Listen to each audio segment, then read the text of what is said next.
Hello everyone, today we have learn about neonatal jaundice. Neonatal jaundice એટલે કે જે નાના બાળકોની અંદર ન્યૂબોર્નની અંદર જોવા મળતા કમરાને શું કહેવાય? તો કે નિયોનેટલ જોન્ડિસ કહેવાય. હવે જોન્ડિસની અંદર શું થશે? તો કે આની અંદર સીરમ બિલીરુબિનનું લેવલ વધવાથી સ્કિન અને મ્યુકસ મેમ્બ્રેન પીડાશ પડતી જોવા મળે છે. હવે એની અંદર શું થશે? તો કે બિલીરુબિન છે એનું લેવલ છે એ શું થશે? વધી જવાથી બિલીરુબિનનું લેવલ સીરમની અંદર વધવાથી સ્કિન અને જે આપણું મ્યુકસ મેમ્બ્રેન છે એ શું થઈ જશે? પીળા કલરના દેખાવા મળશે. સ્પેશિયલી કઈ જગ્યાએ પીડાશ પડતો આપણને દેખાશે?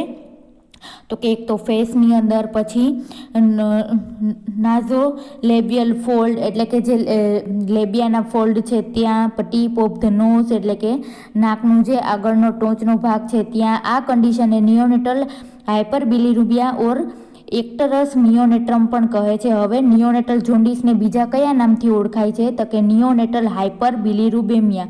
એટલે કે હાઇપર એટલે કે બિલીરુબિનનું લેવલ છે એ હાઇપર થઈ જાય નિયોનેટલની અંદર. એને શું કહેવાય? Neonatal hyper bilirubinemia and icterus neonatorum. આ બીજા બે નામથી પણ નિયોનેટલ જોન્ડિસને છે ઓળખવામાં આવે છે. હવે નિયોનેટલ જોન્ડિસ છે એના કેટલા ટાઈપ કીધા છે? તો કે 2 ટાઈપ કીધા છે. એમાં એક છે કયું? તો કે ફિઝિયોલોજિકલ જોન્ડિસ અને બીજું તો કે પેથોલોજિકલ જોન્ડિસ. હવે પહેલું છે એ કયું? તો કે ફિઝિયોલોજિકલ જોન્ડિસ. ફિઝિયોલોજિકલ જોન્ડિસ છે કેટલા પ્રમાણની અંદર જોવા મળે છે? તો કે about 60% of the term baby એટલે કે જે ફૂલ ટર્મે બાળક જન્મેલા છે, પૂરેપૂરા 9 મહિના લઈ અને બાળક જન્મ્યું છે એવા બાળકોની અંદર કેટલા ટકા આ ફિઝિયોલોજિકલ જોન્ડિસ જોવા મળે છે? તો કે 60%.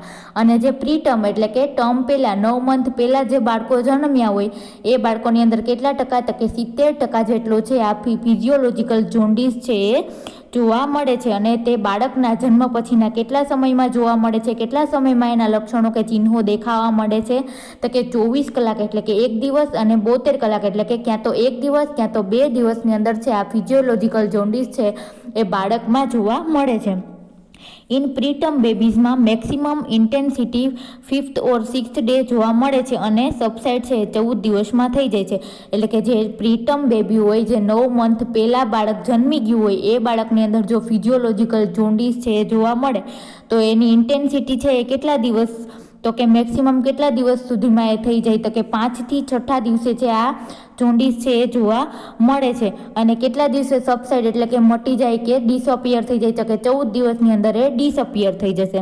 નિયોનેટની અંદર ઇમેચ્યોર લીવરના કારણે અને ફિટલ રેડ બ્લડ સેલનો ઝડપથી નાશ થતો હોવાથી થાય છે. કોના કારણે આ ફિઝિયોલોજિકલ જોન્ડિસ થાય? એક તો જે બાળકનું લીવર છે એ આ જે બિલીરુબિન છે કે બાઇલ છે એને શું કહેવાય કે એકદમ શું કરશે? ઇમેચ્યોર હોવાથી એ બિલીરુબિનનું લેવલ છે એ ત્યાં શું થશે? વધી જશે.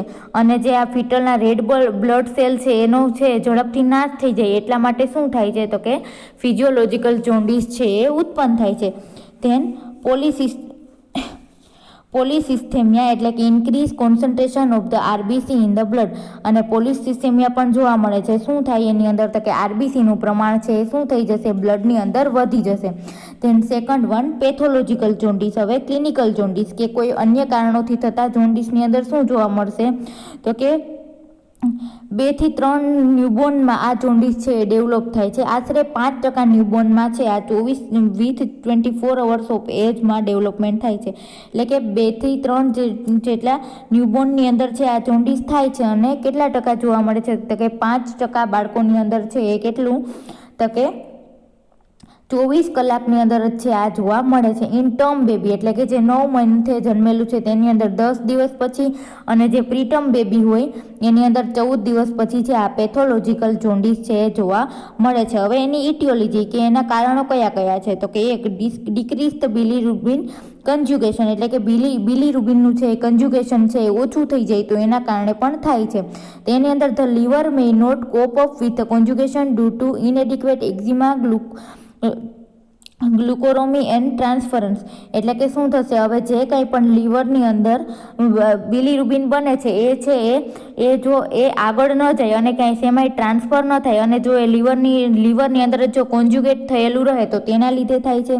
તેન ઇનએડિક્વેટ બિલીરુબિન બાઇન્ડિંગ પ્રોટીન એટલે કે બિલીરુબિન છે એ કોની જોડે જોડાય તો કે પ્રોટીન જોડાય અને આગળની પ્રોસેસમાં એ આગળ વધે છે અને એ શેમાં જશે, બિલીરુબિન છે એ પ્રોટીન જોડે જોડાઈ જાય અને પછી એ વધારાનું હોય એ શેમાં જાય તો કે યુરિનમાં જાય અને યુરિન થ્રુ એ બહાર નીકળી જાય.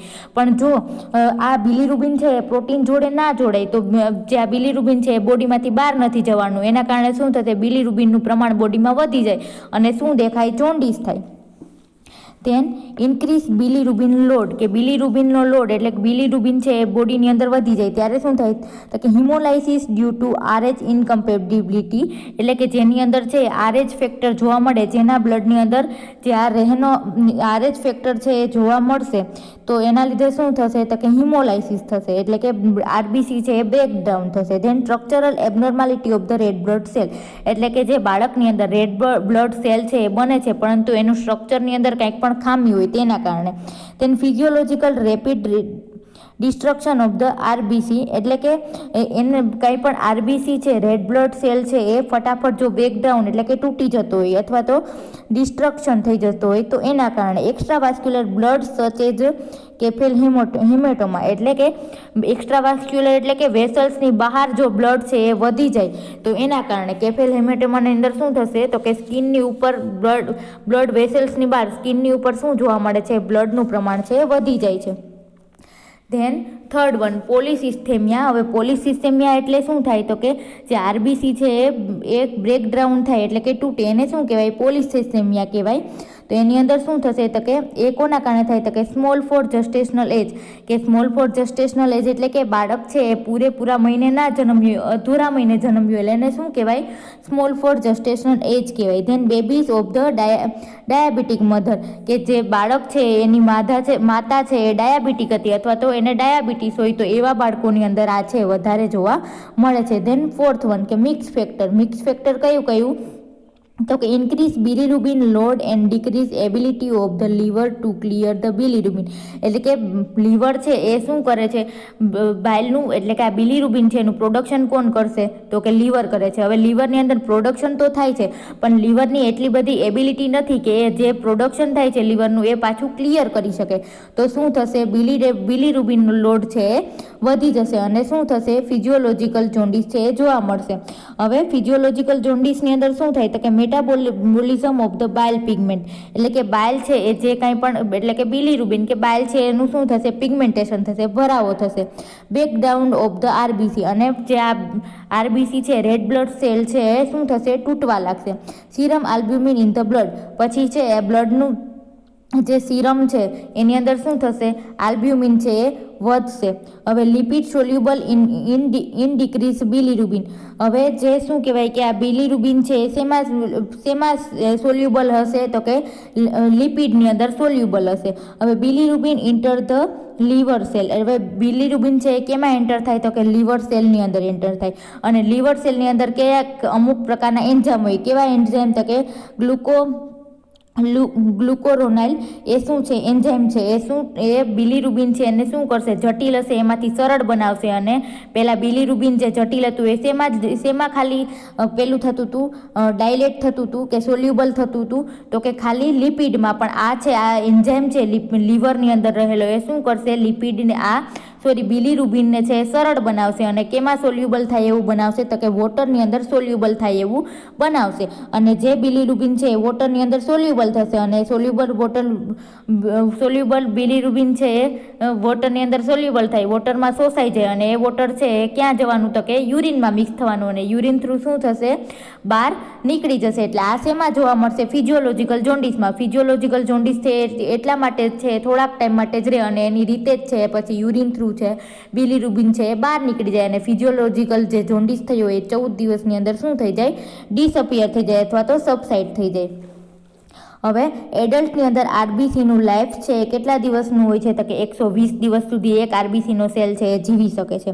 જ્યારે ન્યૂબોર્નની અંદર એ કેટલું હોય તો કેટલા દિવસ જીવી શકે તો કે 60 થી 80 દિવસ જ હોય છે, જેને જેને શું કહેવાય આપણે ફિટલ પણ કહી શકીએ છીએ. એટલા માટે નિયોનેટમાં આરબીસીનું બેકગ્રાઉન્ડ છે કેવું થાય છે, વધારે થાય છે અથવા તો જલ્દી થાય છે. કન્જ્યુગેશન ઓફ ધ બિલીરુબિન થયા પછી તે બોવેલમાં એન્ટર થાય તો તેનું એક્સક્રીટેડ થાય છે. હવે જો એ બિલીરુબિન જે ત્યાં કન્જ્યુગેટ થઈ ગયું લીવરની અંદર, એ હવે જો ક્યાં આવી જાય, બોવલની અંદર આવી જાય, તો એ પછી શું થઈ જાય, એક્સક્રીટેડ થઈ જાય. એટલે કે બિલીરુબિન છે ક્યાંથી, મળ દ્વારા બહાર નીકળી જાય. જો બિલીરુબિન વધુ હોય તો તે અનકોન્જ્યુગેટેડ થઈ શકે છે અને તે ફરીથી સર્ક્યુલેશનમાં એબ્ઝોર્બ થાય છે. હવે બિલીરુબિન છે એ વધારે હોય તો લીવરની અંદર શું થશે, અનકોન્જ્યુગેટેડ થશે અને પાછું એ ક્યાં આવી જશે, સર્ક્યુલેશનની અંદર. સર્ક્યુલેશનની એટલે કે સીરમની અંદર, જે બ્લડ સીરમ છે એમાં ફરીથી એ આવી જશે અને સીરમની અંદર છે બિલીરુબિનનું લેવલ છે એ શું થશે, વધી જશે. માટે જ જો હાયર કોન્સન્ટ્રેશન ઓફ ધ અનકોન્જ્યુગેટેડ બિલીરુબિન હોય તો તે કેવું કહેવાય, ડેન્જર કહેવાય. કે જે આ અનકોન્જ્યુગેટેડ બિલીરુબિન છે એનું હાયર કોન્સન્ટ્રેશન એટલે કે એકદમ વધારે પ્રમાણમાં જો બિલીરુબિન છે એ પડ્યું રહે તો એ આપણે શું કહી શકાય, ડેન્જર કહેવાય. અને સેલની અંદર છે એ શું થઈ જાય, દાખલ થઈ અને કેવી ઇફેક્ટ કરે છે તો કે ટોક્સિક ઇફેક્ટ એટલે કે ઝેરી અસર છે એ પેદા કરે છે. જો ફૂલ ટર્મ બેબીમાં અનકોન્જ્યુગેટેડ બિલીરુબિન છે 20 mg કરતાં mg % વધારે હોય અને જો પ્રીટર્મ બેબીની અંદર 15 mg% જો વધુ હોય તો એને આપણે શું ગણી શકાય, તો કે એ કન્ડિશનને આપણે ડેન્જર છે એ ગણી શકાય. હવે ધેન ક્લિનિકલ મેનિફેસ્ટેશન, કે ક્લિનિકલ મેનિફેસ્ટેશનની અંદર કઈ કઈ વસ્તુઓ જોવા મળે, તો કે સ્ક્લેરા, આપણી આંખની જે સ્ક્લેરા હોય એ કેવી દેખાશે, યલો દેખાશે. પછી સ્કિન છે એ યલો દેખાશે.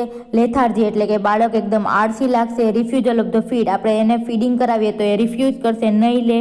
Dark urine and stool, urine અને જે સ્ટૂલ હશે એનો કલર કેવો થઈ જશે, એકદમ ડાર્ક થઈ જશે.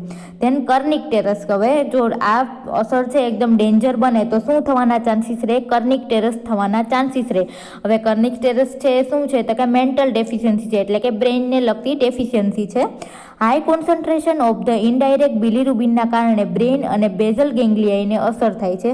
તેને કર્નિકટેરસ અથવા તો બિલીરુબિન એન્સેફેલોપથી પણ કહે છે. હવે શું કહેવાય તો કે high concentration of the indirect bilirubin. હવે બિલીરુબિનનું કોન્સન્ટ્રેશન છે એટલે કે બિલીરુબિન છે એ બોડીની અંદર વધી જાય તો એ કોને અસર કરશે, તો કે બ્રેન અને બ્રેનની જે બેઝલ ગેંગ્લિયાઈ છે એને શું કરશે, અસર કરે છે અને તેને શું કહેવાય, કર્નિકટેરસ છે એ કહેવામાં આવે છે. In term neonate indirect serum bilirubin level 20 mg% કરતાં વધે ત્યારે આ થવાના ચાન્સીસ છે અને પ્રીટર્મ બેબીની અંદર 15% mg કરતાં વધી જાય ત્યારે છે આ કર્નિકટેરસ છે એ થવાના ચાન્સીસ છે રહે છે. હવે ટ્રીટમેન્ટ, આપણે જે નિયોનેટલ જોન્ડિસવાળા બાળકને કઈ કઈ ટ્રીટમેન્ટ આપી શકીએ તેમાં સૌથી પહેલાં છે ફોટોથેરાપી. ફોટોથેરાપી છે આપણે ઇન ડેપ્થની અંદર જોશું, જે આપણે યુનિટ 4ની અંદર શું કરેલી હતી, સ્કીપ કરેલી હતી, એ હવે આપણે અહીંયા જોશું.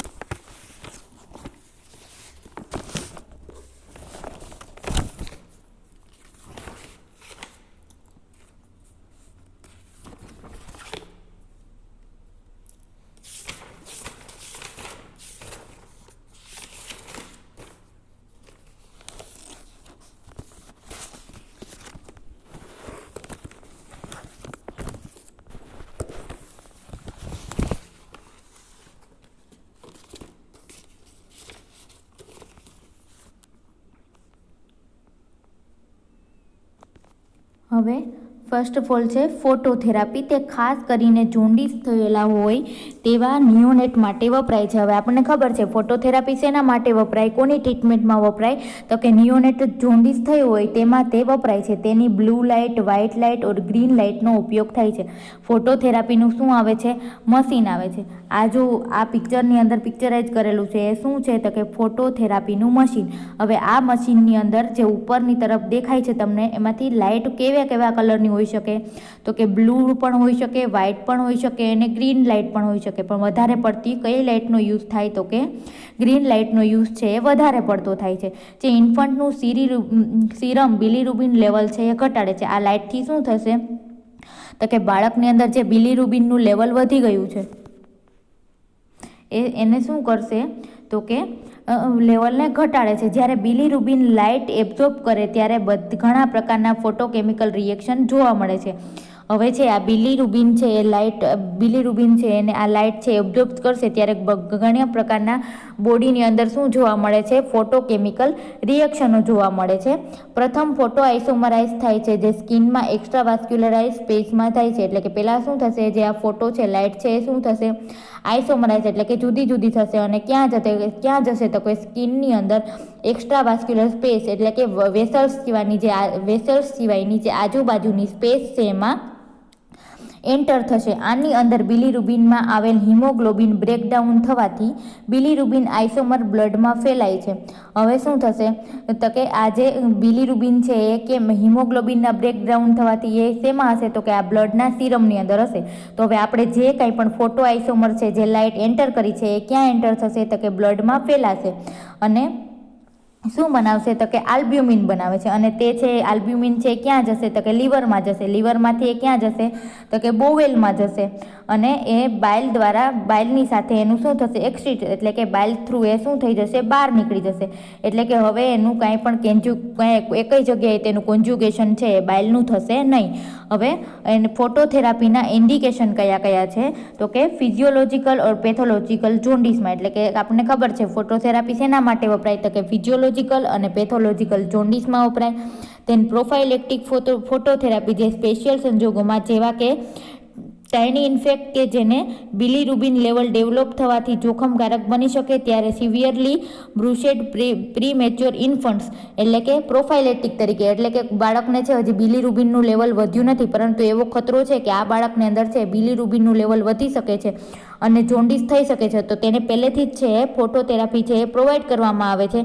એવું કેવા બાળકની અંદર જોવા મળે તો કે એકદમ સિવિયરલી એકદમ પ્રીમેચ્યોર બાળક હોય કે જે 6-7મા મહિને અધૂરા મહિને જન્મી ગયેલું ઇન્ફન્ટ હોય તેની અંદર છે આ શક્યતા વધારે જોવા મળે. એટલે પ્રોફાઇલેટિક તરીકે એટલે કે પહેલેથી જ છે આ ફોટોથેરાપી તેને આપવામાં આવે છે. Then third one an haemolytic disease of the newborn કે કોઈ બ્લડને લગતા એને ડિસીઝ થયા હોય કે રોગ હોય ન્યૂબોર્નની અંદર ત્યારે છે આ ફોટોથેરાપી છે બાળકને છે પ્રોવાઈડ કરવામાં આવે છે. ધેન કોન્ટ્રાઇન્ડિકેશન કે ક્યારે ના આપી શકાય, do not give for the conjugated jaundice એટલે કે ક્યારે ન આપી શકાય તો કે કોન્જ્યુગેટેડ જોન્ડિસ હોય ત્યારે કે જે આ શું કહેવાય કે જોન્ડિસ આપણે વધારે પડતો શેમાં યુઝ ના કરી શકીએ તો કે આ ફિઝિયોલોજીકલ જોન્ડિસ છે કે જેની અંદર શું થશે, કોન્જ્યુગેશન થશે અને લીવરમાંથી જ એન્ઝાઇમ દ્વારા છે એનું એ બોવેલમાં જશે અને બોવેલ થ્રુ પછી એ બહાર નીકળી જાય. એવા પ્રકારનું જ્યારે શું કહેવાય કે માઇનોર એવો જોન્ડિસ હોય ત્યારે આપણે આનો યુઝ ના કરવો જોઈએ. Then setup of the phototherapy unit કે જે જગ્યાએ ફોટોથેરાપી આપવાની છે, જે જગ્યાએ ફોટોથેરાપીનો યુનિટ છે એ કેવો હોવો જોઈએ, કઈ રીતના સેટઅપ કરેલો હોય તો કે ફોટોથેરાપી યુનિટમાં 4 to 8 cool white then day bright or special blue fluorescent tube light જે પ્લાસ્ટિક શિલ્ડમાં કવર કરેલ હોય તે આવેલ હોય છે. એટલે કે ફોટોથેરાપી યુનિટમાં શું હશે તો કે 4 થી 8 છે વ્હાઇટ હશે, એકદમ બ્રાઇટ હશે અથવા તો બ્લુ કલરની શું હશે તો કે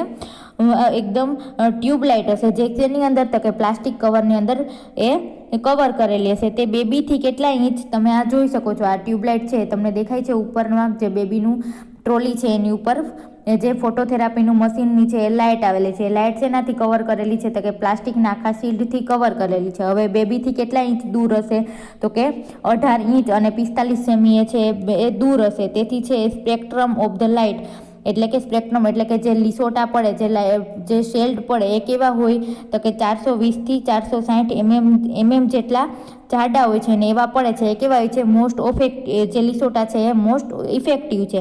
આ સ્પેક્ટ્રમની એનર્જી છે આઉટપુટ સમયે અંતરે ચેક કરવી જેથી તેની એફિશિયન્સીનો ખ્યાલ આવે કે આપણે એની શું કહેવાય કે જે એની ક્ષમતા છે એની એફિશિયન્સી છે એ પહેલાં આપણે ચેક કરી લેવી જોઈએ.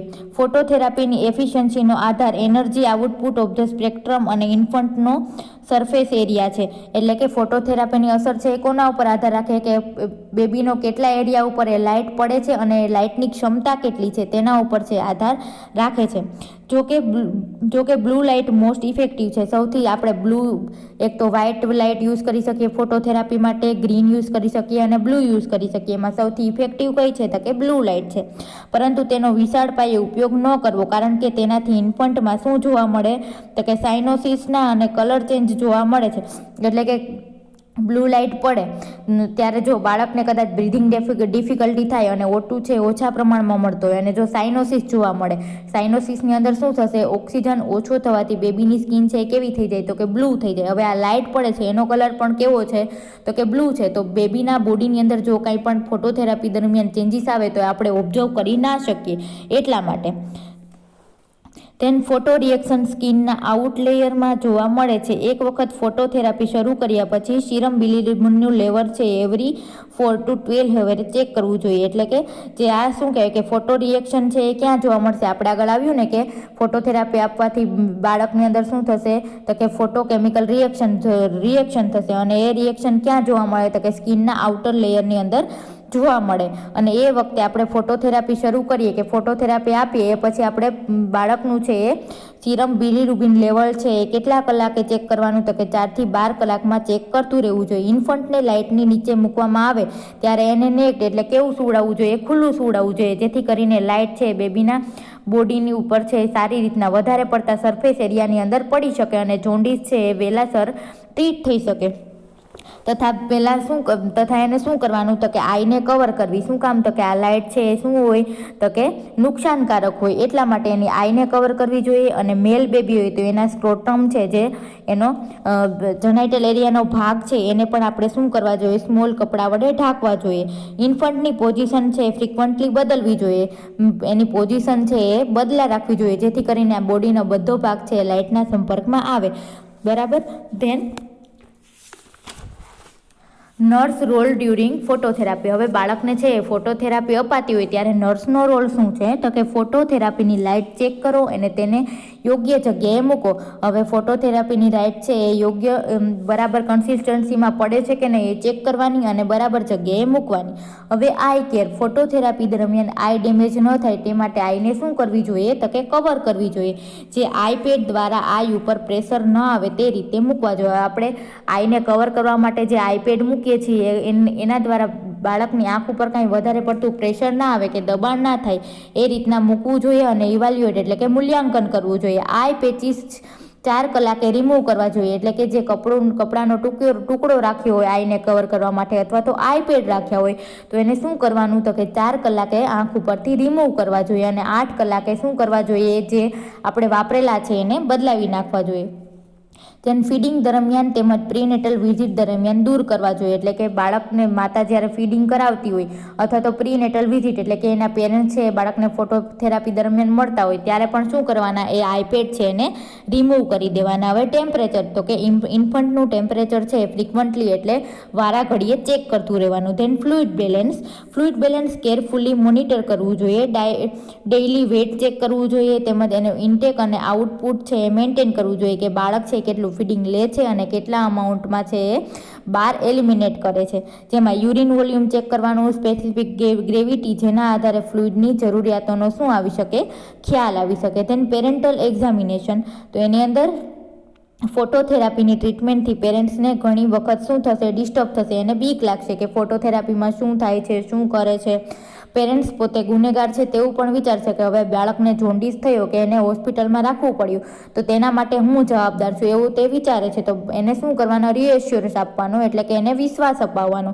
સ્પેશિયલી લેક્ટેટિંગ મધર એટલે કે જે લેક્ટેટિંગ મધર કોને કહેવાય કે જે માતા છે એ સ્તનપાન કરાવતી હોય એને કેવી મધર કહેવાય, લેક્ટેટિંગ મધર કહેવાય. તો એને છે એ સમજાવવું જોઈએ જેથી કરીને એનો ઇમોશનલ સ્ટ્રેસ કે એને જે ચિંતા હોય એ શું થાય, દૂર થાય. હવે કોમ્પ્લિકેશન કયા થઈ શકે ફોટોથેરાપીના તો કે એસેન્શિયલ વોટર લોસ. એક તો વોટર લોસ છે થઈ શકે છે. ધેન ગેસ્ટ્રોઇન્ટેસ્ટાઇનલ ઇફેક્ટ કે આપણા જે આખી ગેસ્ટ્રોઇન્ટેસ્ટાઇનલ જે ટ્રેક છે એના ઉપર ઇફેક્ટ આવી શકે. એમાં શું થઈ શકે તો કે વોટરી ડાયરિયા થઈ શકે અને જે ફિકલ છે કે જે સ્ટૂલ પાસ કરે એની અંદર વોટરનું પ્રમાણ વધી જાય એટલા માટે શું થશે, એને વોટર લોસ થાય છે. Decrease in the serum calcium level in preterm infant કે જે પ્રીટર્મ ઇન્ફન્ટની અંદર જો જોન્ડિસ હોય અને પહેલી ફોટોથેરાપી આપવામાં આવે તો એના જે બ્લડ સીરમની અંદર જે કેલ્શિયમનું લેવલ હોય એ પણ શું થશે, ઘટી જશે.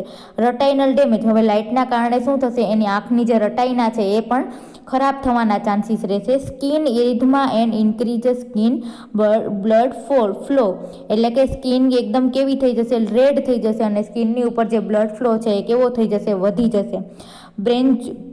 Bronze baby syndrome. હવે બ્રોન્ઝ બેબી સિન્ડ્રોમની અંદર શું જોવા મળે તો કે એની અંદર ડાર્ક ગ્રે કલરના અને બ્રાઉન કલરના પેચીસ જોવા મળશે. સ્કિનની ઉપર શું જોવા મળે, પિગમેન્ટેશન જોવા મળે. એને શું કહેવાય, બ્રોન્ઝ બેબી સિન્ડ્રોમ કહેવાય. જો ઇન્ફન્ટને લીવર ડિસીઝ અથવા તો ઓબ્સ્ટ્રક્ટિવ જોન્ડિસ હોય ત્યારે આ છે એ જોવા મળે છે અને ત્યારે ફોટોથેરાપી છે આપવી ના જોઈએ. અને 7મું, સેલ ડેમેજ, કે ફોટોથેરાપીથી શું થઈ શકે છે, સેલ પણ ડેમેજ થઈ શકે છે. જો ફોટોથેરાપી આપવા છતાં પણ બિલીરુબિનનું લેવલ છે એ વધુ ને વધુ જોવા મળે, ફોટોથેરાપીની કાંઈ પણ ઇફેક્ટ કે અસર ન થતી હોય ત્યારે આપણે શું કરવું જોઈએ, એક્સચેન્જ ટ્રાન્સફ્યુઝન આપવામાં આવે છે. હવે એક્સચેન્જ ટ્રાન્સફ્યુઝનની અંદર કે આ વધારે પડતું જે બ્લડની અંદર બિલીરુબિન રહેલું હોય તો એ બ્લડ છે એ શું કરી નાખવામાં આવે, એક્સચેન્જ કરવા નાખવામાં આવે, એને ચેન્જ કરી દેવામાં આવે. એ બ્લડ છે એ બોડીમાંથી બહાર ખેંચી લેવામાં આવે અને બીજું જે ફ્રેશ બ્લડ છે એ બેબીને ચડાવવામાં આવે.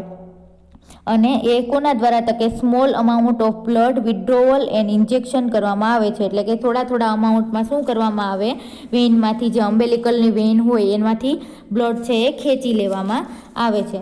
ધેન હવે આપણે ફોટોથેરાપી છે એ જોઈ લીધી. તે સિવાયની બીજી કઈ ટ્રીટમેન્ટ આપી શકાય તો કે ફેનોબાર્બિટ્યુરેટ. હવે ફેનોબાર્બિટ્યુરેટ એ શું છે, એક પ્રકારની ડ્રગ છે. એ આપવાથી શું થશે તો કે લીવર સેલ છે એ ગ્લુકોરોનની ટ્રાન્સફરના ફોર્મેશનમાં મદદ કરે છે. એટલે કે આ જે એન્ઝાઇમ છે એ શું કરશે તો કે બિલીરુબિનને એ છે વોટરમાં એ સોલ્યુબલ થાય એવું બનાવે. તો એમાં શું કરશે, આ જે ડ્રગ છે એ વોટરમાં સોલ્યુબલ થાય એવું સરળ બનાવવા માટે એ મદદ કરશે. એટલે કે બિલીરુબિનનું મેટાબોલિઝમ એટલે કે ચયાપચયની ક્રિયામાં મદદ કરશે. Then exchange blood transfusion. હવે એક્સચેન્જ બ્લડ ટ્રાન્સફ્યુઝનની અંદર શું કરવામાં આવે તો કે ઘણી વખત વધારાનું બિલીરુબિન દૂર કરવા માટે મેકેનિકલી એક્સચેન્જ બ્લડ ટ્રાન્સફ્યુઝન કરવામાં આવે છે.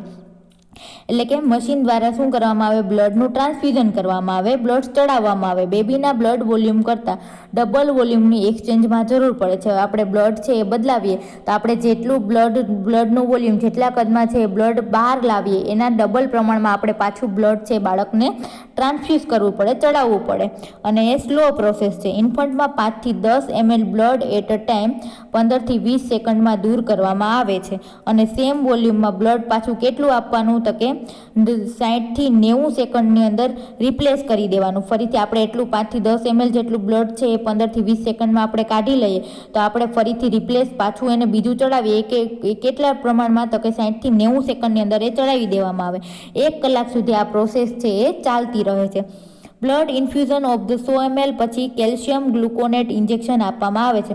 હવે બ્લડ છે આપણે 100 ml જેટલું બાળકને ચડાવ્યું એ પછી કયું ઇન્જેક્શન આપવાનું તો કે કેલ્શિયમ ગ્લુકોનેટનું ઇન્જેક્શન છે એ આપવામાં આવે છે. જેથી કરીને શું ન થાય, શોક અને જે એની toxic effect of the blood donor અટકાવે છે. એટલે કે જે આપણે બ્લડ છે એ બાળકનું તો નહીં જોઈ ચડાવવા માટે એ કોઈ બીજાનું હશે તો ડોનરની અંદર કે એ બીજાના બ્લડની અંદર જો કાંઈ પણ ટોક્સિસિટી હશે તો એને શું કરશે, આ ઇન્જેક્શન છે અટકાવે છે. તથા પ્રિવેન્ટ હાઇપોકેલ્શિયમિયા એટલે કે કેલ્શિયમનું પ્રમાણ છે બ્લડની અંદર ઓછું હશે તો એને શું કરશે, પ્રિવેન્ટ કરશે. ફૂલ ટર્મ ન્યૂબોર્નનું બ્લડ વોલ્યુમ છે 80 ml પર kg of the body weight હોય છે. હવે એક્સચેન્જ ટ્રાન્સફ્યુઝન માટે ડબલ વોલ્યુમની જરૂરિયાત પડે છે. તો ડબલ વોલ્યુમ આપણે કરીએ તો 80 × 2 તો એના ડબલ વોલ્યુમની જરૂરિયાત પડે છે. Then fourth one, salt free albumin. હવે સોલ્ટ ફ્રી આલ્બ્યુમિન છે એ પણ શું છે, જોન્ડિસની એક ટ્રીટમેન્ટ છે. એની અંદર શું કરવામાં આવે તો કે સોલ્ટ ફ્રી 1 ગ્રામ પર kg ઓફ બોડી વેઇટ છે એ શું કરવામાં આવે, પ્રિસ્ક્રાઇબ કરવામાં આવે અને એ છે એ બાળકને આપવામાં આવે. ધેન નેક્સ્ટ વન, હવે નર્સિંગ મેનેજમેન્ટની અંદર શું કરવામાં આવે તો કે નર્સે વારંવાર ઓબ્ઝર્વ કરવું અને અર્લી ચેન્જ જોવા મળે તે શોધી કાઢવું. નિયોનેટની જનરલ કન્ડિશન અને એલર્ટનેસ નોંધવી જોઈએ તથા વાઇટલ સાઇન છે એ ચેક કરવા જોઈએ. એક તો શું કરવાનું, બાળકને છે એ નર્સે સતત છે જોન્ડિસવાળું હોય તો એને ઓબ્ઝર્વેશન કરવાનું અને નિયોનેટની જે જનરલ કન્ડિશન છે, આખી બોડીની કન્ડિશન છે એ ચેક કર્યા કરવાની અને બાળકના જે વાઇટલ સાઇન છે એ પણ ચેક કરતા રહેવા જોઈએ. નિયોનેટનો કલર ઓબ્ઝર્વ કરવો જેથી યલોઇશ ને વધે છે કે ઘટે છે તે ખ્યાલ આવે. એટલે કે બાળકની જે બોડી છે, એની સ્કિન છે, એના કલરને આપણે શું કરવાનું, ઓબ્ઝર્વ કરવાનું કે યલોનેસ એટલે કે પીળાશ છે એ ઘટી કે વધી, એ આપણને ખ્યાલ આવે. યુરિનનું અમાઉન્ટ, કલર અને ફ્રીક્વન્સી ચેક કરવા. હવે જોન્ડિસ હોય ત્યારે યુરિન ને સ્ટૂલનો કલર કેવો થઈ જશે, એકદમ ડાર્ક થઈ જશે. તો આપણે એ પણ શું કરવું જોઈએ, કેટલા અમાઉન્ટમાં યુરિન પાસ કર્યું, કેવા કલરનું, અને ફ્રીક્વન્સી એટલે કે કેટલી વખત છે યુરિન પાસ કર્યું એ આપણે ચેક કરવું જોઈએ. બેબીનું બિહેવિયર ચેક કરવાનું, કન્વલ્ઝન એટલે કે કાંઈ પણ જો એને ખેંચ કે આંચકી આવતી હોય અથવા તો સ્લગીશ થતું હોય, સ્લગીશ લેઝી એટલે કે બાળક છે એકદમ આળસું રહેતું હોય, એના વિશે નોંધ લેવી અને રિપોર્ટ કરવો જોઈએ. બેબી ફોટોથેરાપીમાં હોય તો તેનું ટેમ્પરેચર છે એ મેન્ટેન કરવું જોઈએ. એટલે કે બેબીને છે ફોટોથેરાપી ચાલુ હોય તો એને શું કરવાનું, એનું ટેમ્પરેચર છે એ મેન્ટેન રાખવું જોઈએ. 6 બેબીને એડિક્વેટ ફ્લુઇડ આપવું જોઈએ જેથી કરીને એક્સટેન્શન ઓફ ધ બિલીરુબિન અને ડિહાઇડ્રેશન અટકાવે છે. હવે બેબીને શું આપવાનું એ દરમિયાન એડિક્વેટ એટલે પૂરતા પ્રમાણમાં છે એને ફ્લુઇડ છે, પ્રવાહી છે એ પૂરું પાડવાનું જેથી કરીને છે એનું એક્સટેન્શન ઓફ ધ બિલીરુબિન પણ બહાર નીકળી જાય અને ડિહાઇડ્રેશન છે એ અટકાવી શકાય. જ્યારે નિયોનેટ છે એ ફોટોથેરાપી સારવારમાં હોય ત્યારે નિયોનેટની આંખને લાઇટથી શું કરવાનું, આપણે પ્રોટેક્ટ કરવી જોઈએ અને ફોટોથેરાપી દરમિયાન થોડો ટાઈમ અલગ કરવું જેથી છે એ બ્રેસ્ટ ફીડિંગ ફોટોથેરાપી અપાતી હોય તો એ સતત છે એવું નહીં કે એની ઉપર લાઇટ ચાલુ ને ચાલુ રાખીએ, પરંતુ શું કરવાનું, થોડીક વાર માટે એને ફીડિંગ કરાવવા માટે આપવાનું જેથી કરીને એનો આઈ ટુ આઈ મધર સાથે કોન્ટેક્ટ થાય, ઇમોશનલ સપોર્ટ મળે અને ટેક્ટાઇલ સ્ટિમ્યુલેશન એટલે કે બાળકનું થોડું હલનચલન થાય. તેન exchange transfusion is a sterile surgical procedure એટલે કે એક્સચેન્જ ટ્રાન્સફ્યુઝનની અંદર એ કેવી પ્રોસિજર છે તો કે એક સ્ટરાઇલ સર્જિકલ પ્રોસિજર છે. તો તે દરમિયાન આપણે છે શું કરવાનું તો કે એન્ટિસેપ્ટિક ટેકનિક છે એ જાળવી રાખવી જોઈએ. પ્રોસિજર બાદ જે અમ્બેલિકલ બ્લીડિંગ થયું હોય, આપણે એ વેઇન દ્વારા જ કરશું જે બ્લડ એક્સચેન્જ છે, તો અમ્બેલિકલ બ્લીડિંગ થયું હોય તો એને ઓબ્ઝર્વ કરવાનું અને એનું આપણે સ્ટરાઇલ ટેકનિકથી ડ્રેસિંગ કરવાનું. 8 ઓબ્ઝર્વ ફોર ધ એબડોમિનલ ડિસ્ટેન્શન એટલે કે એનું પેટ ફૂલાઈ ગયું તો નથી એ ચેક કરવાનું. રેસ્પિરેટરી ડિસ્ટ્રેસ એટલે કે એના રેસ્પિરેશનની અંદર કંઈ પણ ડિસ્ટ્રેસ નથી થયું એ ચેક કરવાનું. અને હાઇપોટેન્શન, આપણે હાઇપોટેન્શન પણ એનું ચેક કરવાનું. ધેન હાઇપોગ્લાયસેમિયા, ધેન નેક્સ્ટ કન્ડિશન છે કઈ તો કે હાઇપોગ્લાયસેમિયા. આ મેટાબોલિક ડિસઓર્ડર છે. ટર્મ બેબીની અંદર બ્લડ શુગર લેવલ છે 30 mg કે 100 ml કરતાં ઓછું હોય અને લો બર્થ બેબીની અંદર જો 20 mg અને 100 ml કરતાં ઓછું હોય ત્યારે એને શું કહેવાય, હાઇપોગ્લાયસેમિયા કહેવાય. એટલે કે ગ્લુકોઝનું પ્રમાણ છે એ કેવું થઈ જાય, બ્લડની અંદર ઓછું થઈ જાય, એને શું કહેવાય, હાઇપોગ્લાયસેમિયા કહેવાય. એ ક્યારે જોવા મળે તો કે બાળકના જન્મ પછીના 72 અવર્સની અંદર એટલે કે 2 દિવસની અંદર હાઇપોગ્લાયસેમિયા છે એ જોવા મળે છે. બ્લડની અંદર ગ્લુકોઝનું લેવલ છે એ કેવું થશે, 60 થી 70% હોય છે, પરંતુ તે શરૂઆતના 3 દિવસ બાળક જન્મે એના શરૂઆતના 3 દિવસમાં એની અંદર શું આવશે, ઘટાડો છે એ આવશે. પછી તો કે બ્રેઇનને ગ્લુકોઝ મેટાબોલિઝમ માટે તેમજ તેનો ઉપયોગ માટે ગ્લુકોઝની જરૂર પડે છે. માટે લાંબા ટાઈમ સુધી જો બ્લડના અંદર ગ્લુકોઝ લેવલ લો રહે તો બ્રેઇન છે એ ડેમેજ થઈ શકે છે. હવે કોઈ પણ વસ્તુના મેટાબોલિઝમ માટે, ગ્લુકોઝના મેટાબોલિઝમ માટે કે શક્તિ માટે શેની જરૂર પડશે, એનર્જી માટે પણ શેની જરૂર પડે, કાંઈ પણ કામ કરવા માટે ગ્લુકોઝની જરૂર પડે. તો બ્રેઇનને છે આ ગ્લુકોઝ છે એ ઓછું થઈ ગયું છે, બોડીમાં હાઇપોગ્લાયસેમિયા થઈ ગયું છે, તો બ્રેઇનને છે એ પૂરતા પ્રમાણમાં ગ્લુકોઝ છે એ મળતું નથી અને બ્રેઇન છે એ શું થવાના ચાન્સીસ રહે તો કે ડેમેજ થઈ જવાના ચાન્સીસ છે એ રહે છે. અને બ્લડ ગ્લુકોઝ લેવલ છે એ કોના દ્વારા આપણે ચેક કરી શકાય તો કે ગ્લુકોમીટર દ્વારા આપણે શું કરી શકાય, બ્લડનું ગ્લુકોઝ લેવલ આપણે ચેક કરી શકીએ. Then predisposition risk factor for the neonatal hypoglycaemia એટલે કે જે નિયોનેટ છે જેને હાઇપોગ્લાયસેમિયા છે એને બીજા કઈ વસ્તુઓ થાય તો કે ઇન્ટ્રાયુટ્રાઇન, એ કોના કારણે થાય, કયા રિસ્ક ફેક્ટરના કારણે થાય તો કે intrauterine growth retardation born with low glycogen storage. એટલે કે શું થાય તો કે બાળક જ્યારે શું કહેવાય કે ઇન્ટ્રાયુટ્રાઇનની અંદર કે ગર્ભમાં જ્યારે વિકાસ પામતો હોય ત્યારે એની અંદર શું હોય તો કે ગ્લુકોઝનું સ્ટોરેજ ઓછું થયું હોય તો infant of the mother with the toxaemia or hyper tension એટલે કે એવું બાળક કે જેની માતાને છે એ શું હોય, ટોક્ઝેમિયા થયું હોય અથવા તો હાઇપર ટેન્શન એટલે કે બીપીની બીમારી હોય એ. ધ ઇન્ફન્ટ વિથ હાઇપોક્સિયા એટલે કે કેવું ઇન્ફન્ટ કે જેની અંદર હાઇપોક્સિયા એટલે કે ઓક્સિજનનું પ્રમાણ ઘટી ગયું હોય, રેસ્પિરેટરી ડિસ્ટ્રેસ થઈ હોય અને ઇન્ફેક્શન હોય એમાં જોવા મળે. The baby of the diabetic mother કે જે બેબીની મધર છે એ ડાયાબિટીક હોય એમાં પણ હાઇપોકેલ્શિયમિયા જોવા મળે. The baby not receive adequate feeding કે જે બેબીને છે જે બેબી બરાબર રીતના ફીડિંગ ના લઈ શકતું હોય તેની અંદર પણ હાઇપોગ્લાયસેમિયા છે ગ્લાયસેમિયા જોવા મળી શકે છે. ધેન ક્લિનિકલ મેનિફેસ્ટેશન કે કયા કયા ચિહ્નો દેખાય તો કે પુઅર ફીડિંગ એ ફીડિંગ બરાબર ના લઈ શકે, મસલ ટોન મે બી ડિક્રીઝ એનો મસલ ટોન છે કે દેખાવ છે એકદમ ડિક્રીઝ થઈ જાય, લેથાર્જિક કન્ડિશન એકદમ બાળક છે કેવું થઈ જાય ઢીલું થઈ જાય, બેબી મે ગેટ એપનિયા બેબીને શું થશે તો કે રેસ્પિરેશન લેવામાં શું તકલીફ પડશે કે વચ્ચે વચ્ચે ગેપ આવી જશે, baby may have dull skin એટલે કે બેબી કેવું થઈ જશે એકદમ ડલ થઈ જશે, ઝાંખું દેખાવા મળશે. ધેન શું આવ્યું તો કે ચિટેરિનેસ એટલે કે એની અંદર શું થશે તો કે ઝરકી પર્પસ મુવમેન્ટ જોવા મળશે કે ઇનવોલેન્ટરી બાળક છે એ એકદમ એને ઝટકા લાગશે. ધેન ટર્મન્સ એટલે કે ટ્રીમર્સ છે એની અંદર શું થશે ટ્રીમર્સની અંદર બાળકને શું થશે તો કે અમુક જે ભાગો છે એમાં ઝટકા અનુભવશે જેમ કે આંખ છે, હાથ છે, પગ છે. જેમ ટ્વિચિંગ મોમેન્ટ એટલે કે હાથ અને પગ છે એક્સ્ટ્રીમિટીઝ છે એ કેવા મળશે ટ્વીચ થશે એટલે કે એ વળવા લાગશે. ધેન ડેવલપ ઓવર સીઝર એટલે કે જો વધારે પડતું થાય તો એને શું આવવાના ચાન્સીસ રહેશે સીઝર કે આંચકી આવવાના ચાન્સીસ છે એ લેશે.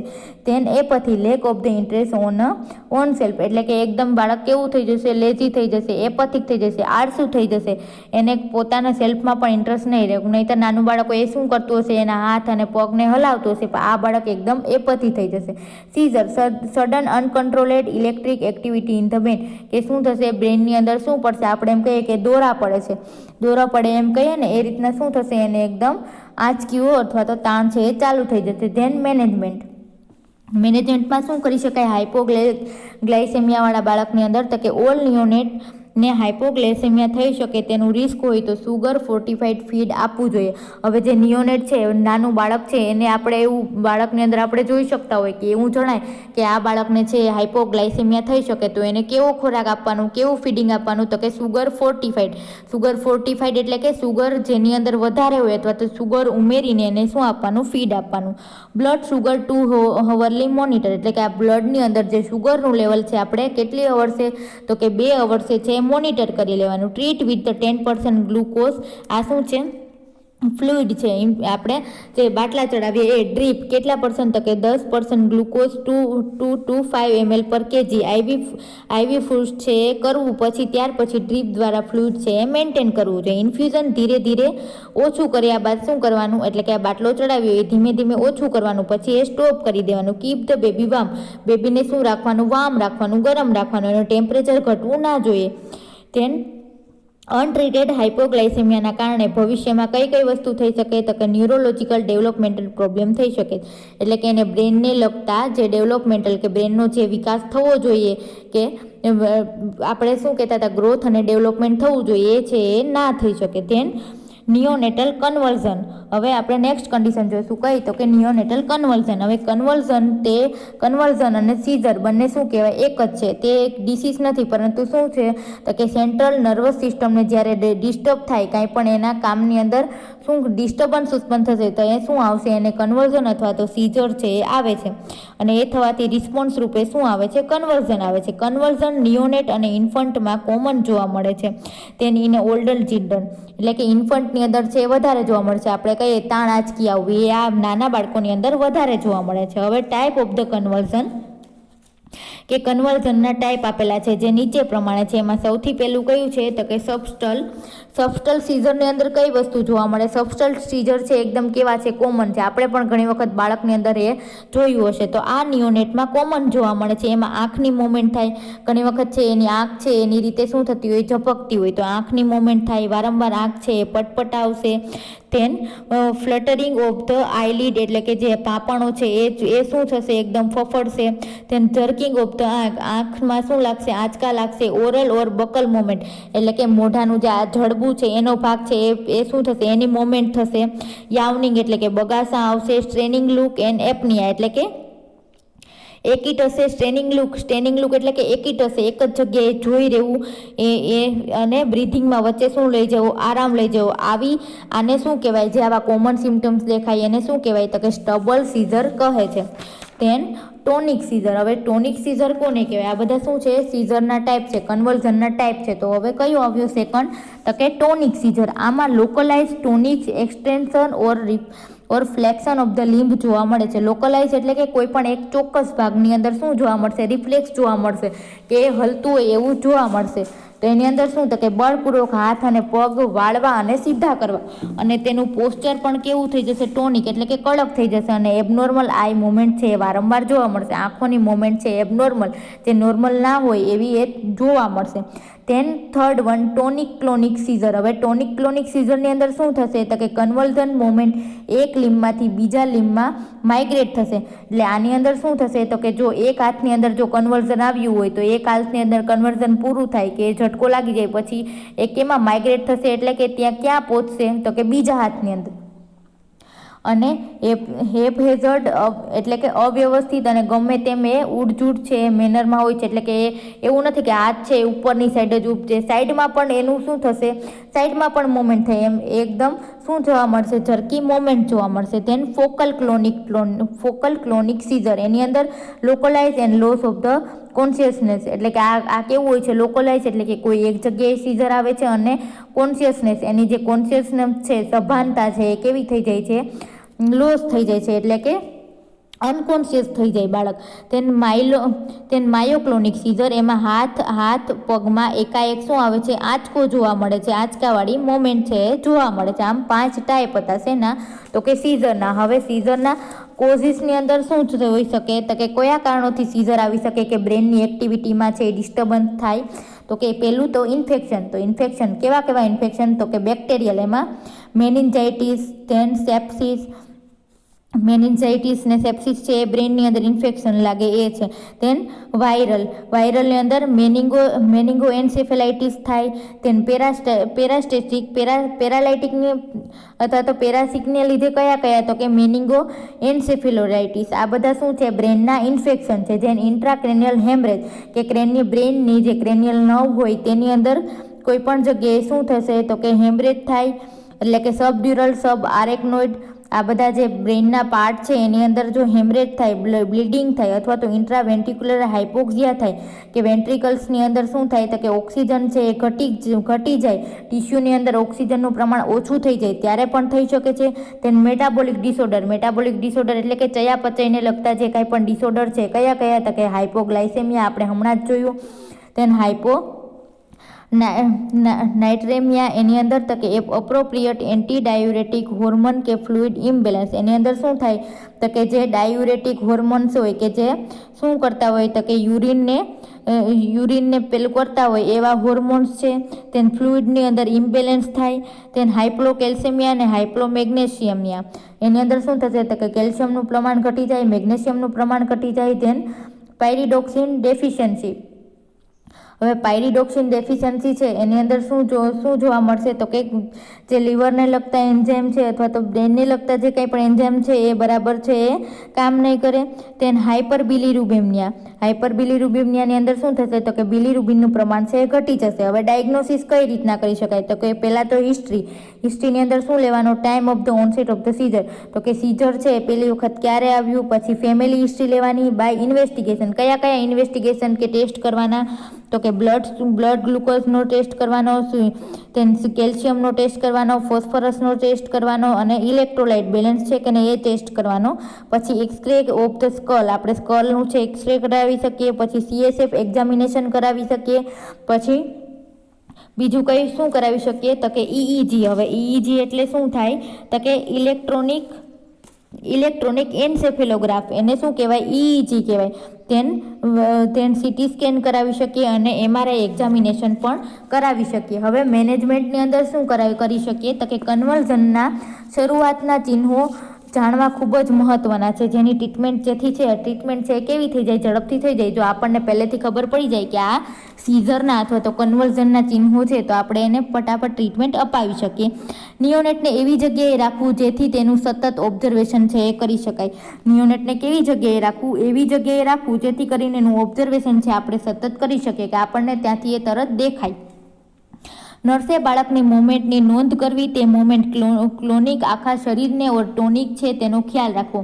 એટલે કે ક્લોનિક એટલે કે આખા શરીરની મોમેન્ટ થઈ અથવા તો ટોનિક કે લોકલ મોમેન્ટ થઈ એ ધ્યાન રાખવાનું. કન્વર્ઝન ક્યારે શરૂ થયા અને ક્યારે બંધ થયા, કેટલો ટાઈમ સુધી કન્વર્ઝન રહ્યું એ પણ નોંધ કરવું જોઈએ. બેબીના કયા ભાગમાં કન્વર્ઝન આવ્યું, હાથમાં આવ્યું, પગમાં આવ્યું, ચેસ્ટમાં આવ્યું, એ ધ્યાન રાખવું જોઈએ. ધેન પરસ્પિરેશનનું પ્રમાણ કે કેટલા ટાઈમ સુધી એ રહ્યું, કેટલું એ સ્ટ્રોંગ હતું એ ધ્યાન રાખવું જોઈએ. આઈ મોમેન્ટ, પછી પ્યુપિલની જે કાંઈ પણ સાઇઝની અંદર ચેન્જીસ આવે એ પણ ધ્યાન રાખવું જોઈએ. રેસ્પિરેટરી રેટ છે એનું ધ્યાન રાખવાનું. પછી સ્કિનનો કલર અને કોન્શિયસનેસનું ધ્યાન રાખવાનું. કોન્શિયસનેસની ડિગ્રી વચ્ચે નોંધ કરવી કે બાળક છે અનકોન્શિયસ તો નથી થઈ જતું ને કે બાળક છે બેભાન નથી થઈ જતું, એનું ધ્યાન રાખવું જોઈએ. તેન રેસ્પિરેટરી પાસેજને ક્લિયર કરવો જોઈએ. રેસ્પિરેટરી પાસેજ છે એટલે કે નોઝ ને બધું શું રાખવું જોઈએ? ક્લિયર રાખવું જોઈએ. એસ્પિરેશન પ્રિવેન્ટ કરવા માટે નાઝોફેરિન્જલ સિક્રિશનનું સક્શન કરવું જોઈએ. એટલે કે બાળક છે એની અંદર છે સિક્રિશન છે ગળી ના જાય એટલા માટે જે કંઈ પણ નાઝોફેરિન્જલ સિક્રિશન એટલે કે નાકની અંદર જે કંઈ પણ સિક્રિશન થાય અથવા તો જે રેસ્પિરેટરી ટેકમાં જે કંઈ પણ સિક્રિશન છે એ ઉત્પન્ન થાય એને શું કરવાનું? સક્શન કરી લેવાનું. અને જો જરૂર પડે તો ઓટું છે એ એમરજન્સીમાં તૈયાર રાખવો. પ્રિવેન્ટ ઇન્જુરી, બાળકનું પારણું છે અથવા તો એનો કોટ છે અથવા તો બેડ છે એ કેવો હોવો જોઈએ? તો કે રેલિંગવાળો હોવો જોઈએ, જેથી કરીને આ ઝરકી પ્રોપર મોમેન્ટ આવે, આંચકાવો આવે કે ઝટકાવો આવે ત્યારે બાળક છે એ નીચે ના પડી જાય અને કાંઈ પણ વસ્તુ કે જે લાગે એવી હોય એને દૂર રાખવી જોઈએ. માતા પિતાને સાયકોલોજીકલ સપોર્ટ આપવો જોઈએ અને એને સમજાવવો જોઈએ. એડમિનિસ્ટ્રેશન એન્ટી કન્વર્ઝન ડ્રગ, અને જો જરૂર પડે તો એન્ટી કન્વર્ઝન ડ્રગ કે જે કન્વર્ઝનને રોકે એવી દવાઓ પણ એને આપવી જોઈએ. પણ કોના દ્વારા? તો કે એઝ પર ઓર્ડર. એમાં કઈ તો કે ફિનોબાર્બિરેટ છે, પછી ફિનોટોઇન છે, એવી બધી ડ્રગ છે એ આપવી જોઈએ. Then jitteriness must be differentiate from the seizure, કે આ ઝરકી પ્રોપસ કે ઇનવોલેન્ટરી મૂવમેન્ટ છે હાથ અને પગની થતી હોય, આઈસની થતી હોય, એ કોનાથી? તો કે સીઝર કરતાં અલગ છે અને કોમન છે. મોમેન્ટ ટર્મર ચડિયાતી હોય પરંતુ નોટ ક્લોનિક ઝરકી આંચકા રૂપ ન હોય. એટલે કે એ કેવી હોય? તો કે ટર્મર કરતાં વધારે હોય, એટલે કે જે થોડોક ઝટકો આવતો એના કરતાં ઝરકી મોમેન્ટ છે એ કેવી હતી? એકદમ ખેંચવાળી અને વધારે હશે, પરંતુ એ સાવ ક્લોનિક જેવી એકદમ આંચકા રૂપ નહીં હોય.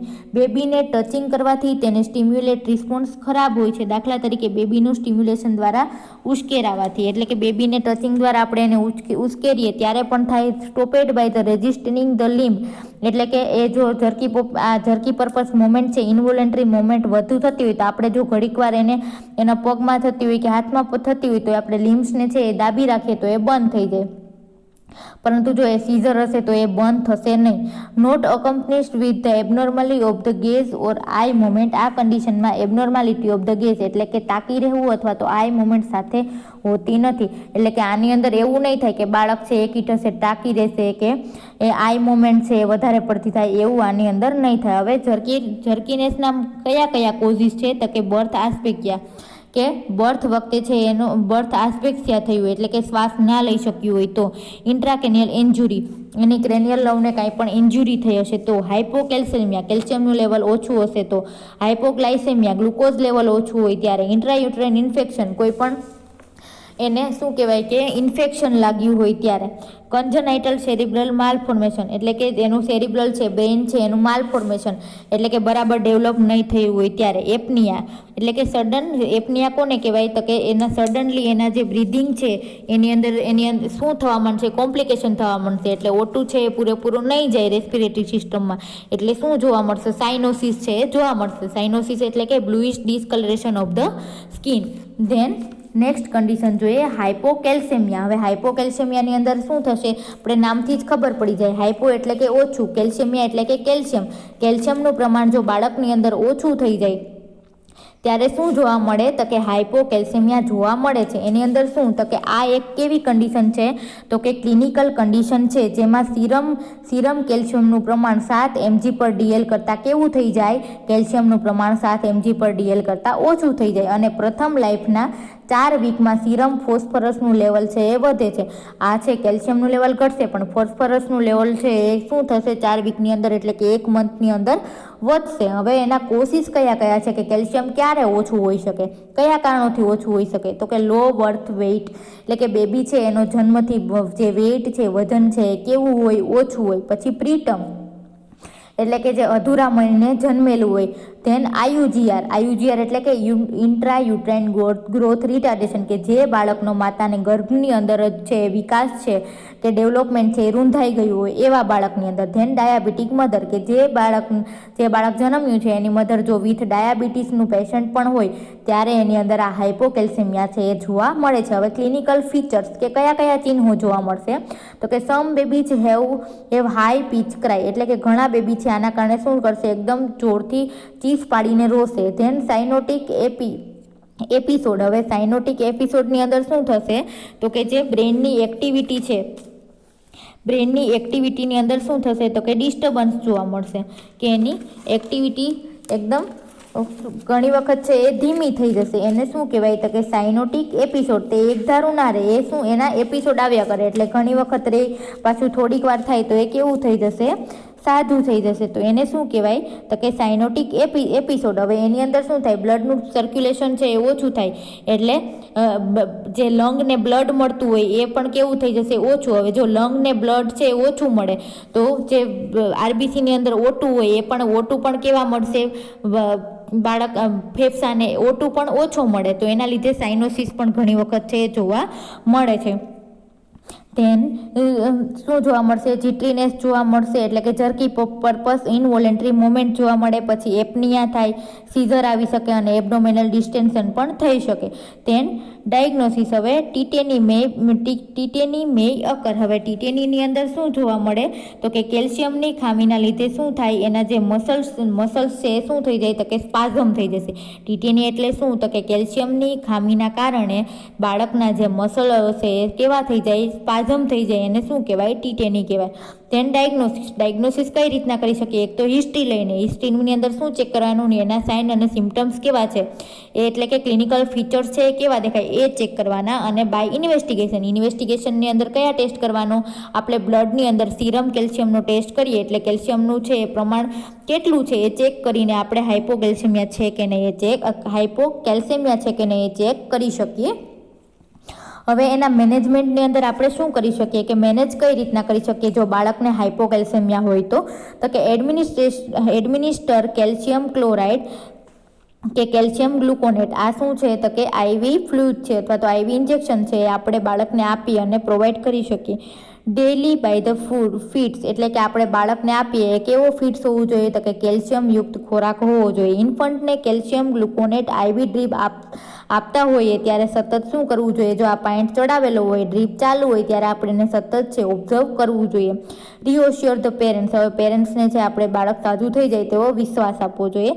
Monitor heart rate and other vital sign, એટલે કે બાળકના જે હાર્ટ રેટ છે એ ચેક કરતા રહેવા જોઈએ અને બીજા જે ટીપીઆર છે એટલે કે વાઇટલ સાઇન છે એ પણ ચેક કરતા રહેવા જોઈએ. જો બાળકને કન્વર્ઝન હોય તો છે એને ડિસ્ટર્બ ના કરવું જોઈએ. Observe for the sign of the bradycardia, એટલે કે બાળકના જે હાર્ટ રેટ છે એની અંદર જો કંઈ પણ વધારો ઘટાડો થતો હોય તો એ પણ ચેક કરતો રહેવો જોઈએ. આઈવી ઇન્ફ્યુઝન આપતા હોય તો સ્લોલી આપવું અથવા તો કન્ટિન્યુઅસ આપવું જોઈએ. આઈવી ઇન્ફ્યુઝન જો આપણે ચડાવ્યું હોય કે ડ્રીપ ચાલુ હોય તો એને કેવું આપવું, ધીમે ધીમે આપવું અને કન્ટિન્યુઅસ આપવું. જો કેલ્શિયમ થેરાપીથી રિસ્પોન્સ ન મળતો હોય તો magnesium sulphate 0.2 mg/kg IM 2 dose 12 hour આપવું જોઈએ. હવે આપણે આ ડ્રીપ ચાલુ કરી કેલ્શિયમ માટેની, જો એનાથી કાંઈ પણ રિસ્પોન્સ કે અસર ના થતો હોય તો એને શું આપવાનું, મેગ્નેશિયમ સલ્ફેટ આપવાનું. કેટલું, તો કે 0.2 mg/body kg weight IM, એટલે કે ઇન્ટ્રામસ્ક્યુલર ઇન્જેક્શન આપવાનું.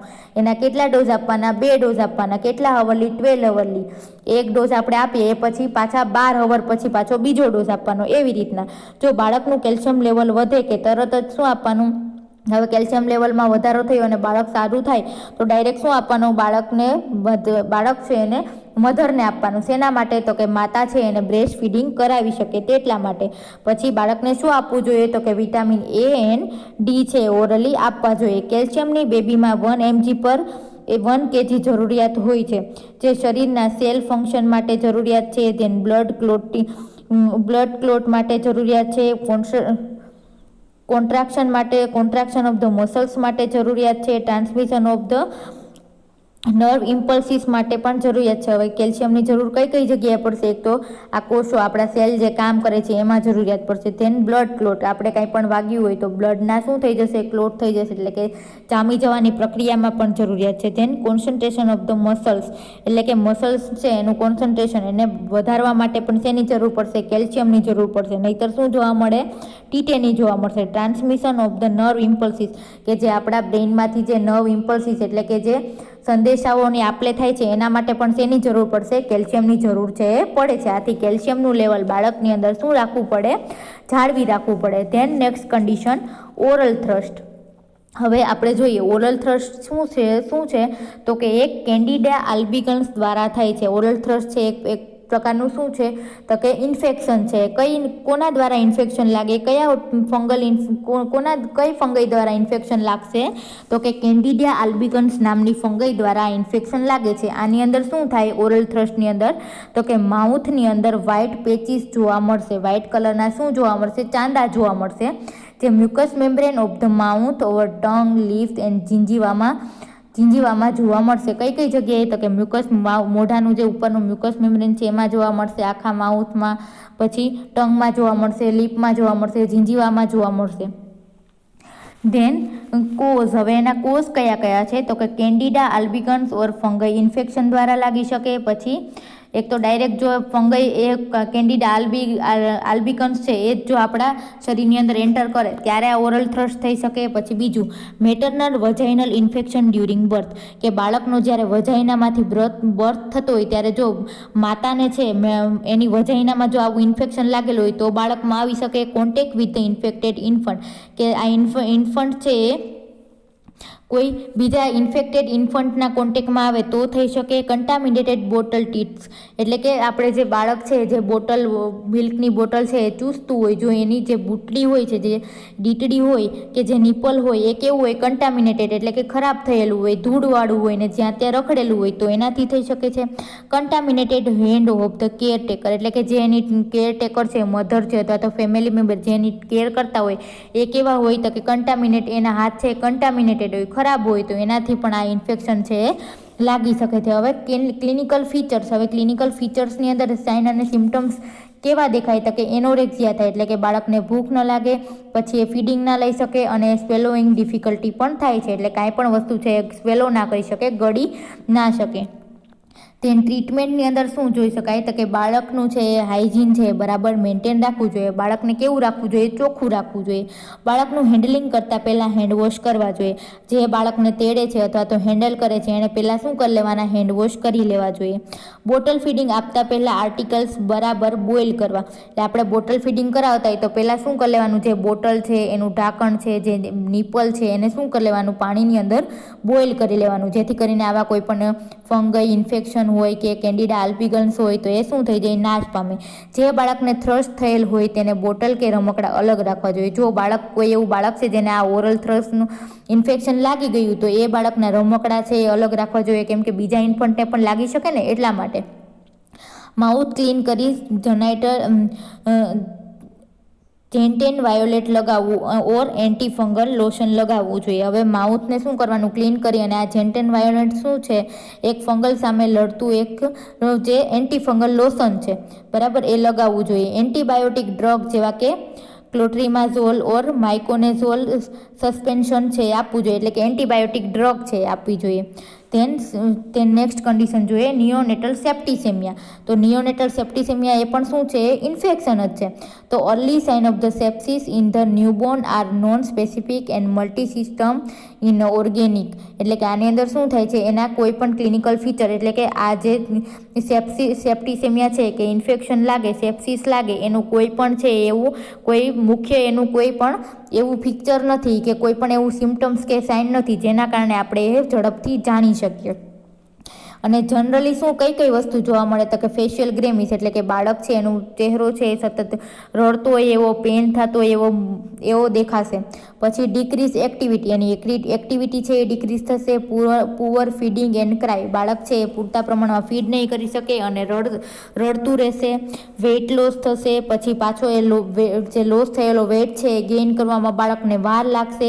પછી હાઇપોથર્મિયા એટલે કે બાળકનું ટેમ્પરેચર છે એ પણ ઘટી શકે છે. ધેન બીજું શું દેખાય, પહેલાં જતાં એ જનરલ ચિહ્નો હતા. હવે ગેસ્ટ્રોઇન્ટેસ્ટાઇનલની અંદર શું જોવા મળશે તો કે પેટને લગતી કઈ બીમારીઓ જોવા મળશે તો કે વોમિટિંગ થશે, ડાયરિયા થશે, એબ્ડોમિનલ ડિસ્ટેન્શન થશે અને પેરેલાઇટિક ઇલ્યુઝ થશે. પેરેલાઇટિક ઇલ્યુઝ આપણે આગળ પણ આવી ગયું. શું થાય એની અંદર તો કે મસલ્સ છે એ ઇન્ટેસ્ટાઇનની અંદર મસલ્સ છે એ વધવા માંડે અને ત્યાં શું થઈ જાય, ઓબ્સ્ટ્રક્શન ઊભું થઈ જાય અને ખોરાક છે એ ના પચે. પછી હિપેટોબિલિયરી એટલે કે લીવરની લગતા કઈ પ્રોબ્લેમ થશે તો કે હિપેટોસ્પ્લિનોમેગાલી એટલે કે હિપેટિક એટલે કે લીવર અને સ્પ્લીન છે એ કેવા થઈ જશે, મેગાલી એટલે કે એકદમ મોટા થઈ જશે, ચરબીવાળા થઈ જશે અને જોન્ડિસ થવાના ચાન્સીસ રહેશે. ધેન રેસ્પિરેટરીની અંદર શું થઈ શકે તો કે એપનિયા થાય અને રેસ્પિરેટરી ડિસ્ટ્રેસ પણ થાય. પછી CNS સેન્ટ્રલ નર્વસ સિસ્ટમની અંદર શું થશે તો કે કન્વલ્ઝન આવી શકે, ધેન જીટ્રીનેસ આવી શકે, રાઇસ ઇન્ટ્રા પ્રેશર છે એ વધી શકે. અને ટ્રીટમેન્ટમાં આપણે શું કરી શકાય તો કે સ્પેસિફિક થેરાપી જેની અંદર બ્રોડ સ્પેક્ટ્રમ એન્ટીબાયોટિક જે 10 થી 14 દિવસ સુધી આપવામાં આવે છે. આ જે સેપ્ટિસેમિયા છે એ કોના કારણે થાય તો કે બેક્ટેરિયલ ઇન્ફેક્શનના કારણે થાય. તો આપણે બેક્ટેરિયાને નાશ કરવા માટે શું આપવું જોઈએ, બ્રોડ સ્પેક્ટ્રમ એન્ટીબાયોટિક. જે એન્ટીબાયોટિક દવાઓ છે એ કેટલા સમય સુધી 10 થી 14 દિવસ સુધી ચાલુ રાખવી જોઈએ. પછી maintenance of the temperature and nutrients requirement એટલે કે આપણે બાળકનું ટેમ્પરેચર છે એ મેન્ટેન રાખવું જોઈએ અને ન્યુટ્રિયલ રિક્વાયરમેન્ટ એટલે કે એને ખોરાકની જરૂરિયાત છે એ પૂરી પાડવી જોઈએ. Administration O2 and chest physiotherapy એટલે કે બાળકને છે ચેસ્ટ ફિઝિયોથેરાપી આપવી જોઈએ અને O2 છે એ પ્રોવાઈડ કરવો જોઈએ. નાઝોગેસ્ટ્રિક એસ્પિરેશન એટલે કે જો પેરાલાઇટિક ઇલ્યુઝ હોય એટલે કે જો ખોરાક છે એ મોઢા દ્વારા ના લઈ શકતો હોય તો એને જે નાઝલ ટ્યુબ ઇન્સર્ટ કરી અને પોષણ છે એ પૂરું પાડવું જોઈએ. ધેન નેક્સ્ટ કન્ડિશન એમ્ટિગોની અંદર શું થશે તો કે એક જાતનું કેવું શું છે તો કે સ્કિનની અંદર લાગતું ઇન્ફેક્શન છે.